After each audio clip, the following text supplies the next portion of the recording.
Hey everybody, welcome to the channel. So the Kindle Scribe 2025 model black and white and Colorsoft have now been out for 1 month, and I think the honeymoon's over. So let's dig into what I think about it after 30 days. Okay, so thanks again for stopping by the channel and checking out my videos. Hey, I've got 8 previous videos on the the new Kindle Scribe lineup, both the black and white and the color model. I do comparisons. First of all, I did an extensive deep dive into the software and the hardware of the Colorsoft, and then I've got comparisons to other Kaleido 3 screens for the color, also comparisons to Gallery 3 screens for the color.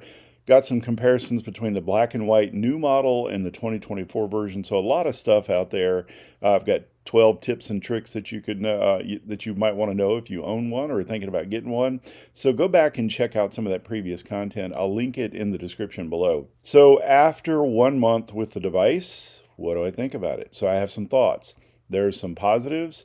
There's some opportunities as well, and I want to give you my final thoughts on the device. So first off, one of the things that I absolutely love about these devices is the hardware and the design. This is just it's a beautiful device. You know, the symmetrical borders that they have around the sides, it's a great change. It's very iPad-esque as far as the look and feel of this thing, you know, and they're identical as far as, you know, how it looks and feels. So I'll just show you the Colorsoft here, but, you know, very thin profile. Beautiful back with the stoppers on there. They've really just done a really good job of making this a very premium device, and really couldn't ask for more as far as that goes. I also did a video reviewing some of the cases that they have available. The combination of the cases and the hardware make this an extremely premium feeling device. You really feel like you're getting your money's worth from the hardware standpoint. You know, depending on which side of the fence you sit on as far as black and white versus color, this could be a controversial take. And I guess whichever way I went, it would be controversial for the side of the audience that doesn't feel the way that I feel. But I've always been, if you've watched any of my previous videos of any e-ink device, I've always said that an e-ink device, first of all, has to have a front light for me to feel like it's something that I can use anywhere, anytime, any lighting condition. Well, both of these meet that criteria. You've got the front light on them. The second thing that I said is that it is always a bonus for me to have color on a device, because I like maybe to highlight in color or write in color, annotate PDFs in color, and those types of things. And, certainly the Colorsoft meets that criteria. But if I had to choose between these two devices, the question that I wanted to answer for you, from my own take, this is very subjective, which one of these devices do I like the best? Can you guess? It's the black and white. There's a couple of reasons for that. This is an extremely beautiful screen. You can see that it's got more of a white look to it, and I can bump up the front light on the Colorsoft. I can adjust some things, and I get sort of a white. That's kind of a bluish hue. I can adjust some of the warm light settings and maybe take that more towards the orange side. But this is just a very high contrast, beautiful device. Another thing that I really like about it, I really like the white borders. I know that that's kind of a subjective thing. Some people won't like it, others will.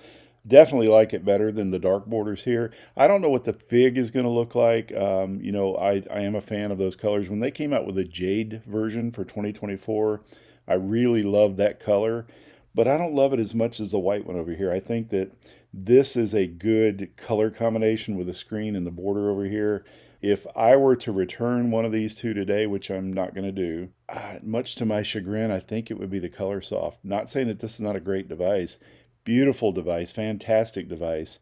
I just think that I really like the purity of the black and white in this case. So software features of the new devices cannot be overstated. This is a huge upgrade for the Kindle lineup. It really does make this a serious note taker, in the fact that you now have workspace where you can put not only your handwritten notes, but you can also bring in books from the Kindle store. You can bring in PDF documents, and you can store those all in a folder where it all makes sense to have those like items together. That is a huge upgrade. You've got folders, subfolders, so on and so forth. Handwriting search on this is really done well. It's very fast, so that makes it where it does lack some other features that I'll get into in my next section. The handwriting search can help overcome some of those features. The integration with OneDrive, Google Drive, and OneNote also is a tremendous upgrade for this particular device to be able to get documents onto the device and documents off of the device in, either into OneNote or as PDFs. It is just a fantastic, or as text also, OCR text. It's just, a wonderful addition to this. They really did a great job with the software features. Also, the upgrade to the AI, not only in the previous Kindle Scribe, you had the ability to refine your handwriting and also to summarize your notes using AI. But a new feature on this one is that you can also ask questions about your notes to AI. And if you've got if you've got at least 2 notes on the subject that you're asking about, and each one of those notes contains 2 or more pages, it will bring back those summaries for you, and it's really good. Just fantastic upgrades from both hardware and software. So what things am I not so happy with after my first month with the device? And I think, and this is documented in previous videos as well, but the writing feel is not quite as good as the previous generation, the 2022 and the 2024 version of the Kindle Scribe. This is, it feels very much like it's a little bit more slippery. It does have texture, don't get me wrong. It's not like an iPad. Way better than writing on an iPad, but it's not quite as good as the previous generation. Still good. Most people will find this a very good writing surface. I find it a very good writing surface, just not as good as some other e-ink devices that I have. That I tend to prefer the writing on that better. With the change, the less textured feel on the glass, I think that my handwriting does not look as good on here. I liken writing on this to having a very wet marker or a very, saturated magic marker on a glass surface. And it is, it's kind of a little bit slippery, but I just don't feel like my handwriting looks as good on here.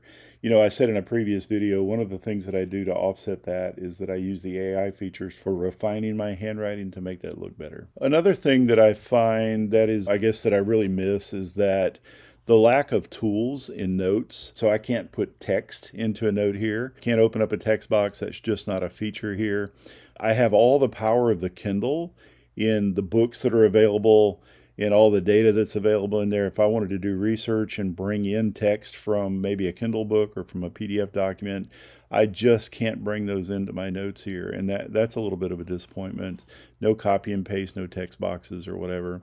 Also, the lack of tags, keywords, any kind of a header, hyperlinks, all that's not here as well. And I don't know that Kindle is ever going to add that. I think that they're looking to be just a reader first and then a note taker second. So, I guess it remains to be seen if they'll add features such as that. So I like to build my own PDF templates as well. And one of the things that I really miss on the Kindle Scribe that's available on other devices is the ability to take something like my daily journal template that I have here that's linked to a calendar, January 8th. Let me go back to January 8th. It's linked to a calendar, and then I can write my day of the week and year and just take freeform notes. The thing that I like to do on other devices is that if I want to take more notes than are available for this particular day, I can usually just go in and be able to add or duplicate pages. On the Kindle, I'm not able to do that. I can press and hold and really nothing happens. So no availability to be able to duplicate that page for additional writing for January 8th. The other thing is that I cannot add note pages in here like you can do on some other devices as well. So the PDF functionality is a little bit limited as far as templates go. I do have some templates that I'll probably do a video on that are made specifically for the Kindle Scribe, but that is one of the limitations of those templates. Another limitation, I mentioned handwriting search really helps in your handwritten notes, but when you take notes on a PDF document, for example, this template, handwriting search does not work in here. Also, AI refined text does not work, or, summarize your notes or anything like that does not work on a PDF document. Now, to be fair to Kindle, it also doesn't work on other devices as well for PDFs when you have those special features. So it's really not not anything different that Kindle's doing here than other manufacturers are doing. And then the last piece that I wanted to talk about was, how does it make me feel? So does it make me want to use the device? And I say, yeah, it does, because this is a very premium device, Great software upgrades on this device. It's wonderful, to feel, to use when you're writing on it. Even though I said that the writing feel is not as good as some other devices, the whole package of the device is really good. However, as a professional, as somebody that uses these devices at work, I don't feel like it meets my needs there. So I have not been using it at the office past my initial testing. At home, however, I do like to use this device you saw my journal there. I have been journaling in it, but I would say personal use that, I love to find a way to use this device. Not sure that I am going to find a way to use this device, but just a subjective point of view there. So where do I stand personally on the new versions of the Kindle Scribe? I love them. I love the devices. Would I want it as my only e-ink device? No, I probably would not. But that's just me. That's, for what I need out of an e-ink device. It could not be my only e-ink device. As a reader and kind of a casual note taker, absolutely. I would love it for that. And I'll probably use them that way. And I'll probably hang on to both of them just for comparisons to, when the upgrades come for the older devices, or if there's comparisons to be made. I did say that the Colorsoft has probably one of the best implementations of Kaleido 3 out there. So as other devices are released, maybe I'll make some comparisons between those, let you know my thoughts on those. So I'm going to be keeping them. Do I recommend them? You got to really consider the price. You got to consider what your use case is. If you want a really good reader, it's a great reader, but then again, so is the Kindle app on other devices. If you want a really good note taker, it's sufficient. It'll get the job done. Do you need the additional tools that I mentioned earlier? This is not going to be the device for that. I'd say that if you are very basic in your needs for a note taker and you want an excellent e-reader, this is a good one to go for. It's a tremendously good experience. Hopefully all that was helpful. If you have any questions or comments, please leave them in the comment boxes below, and I'll see you in the next video.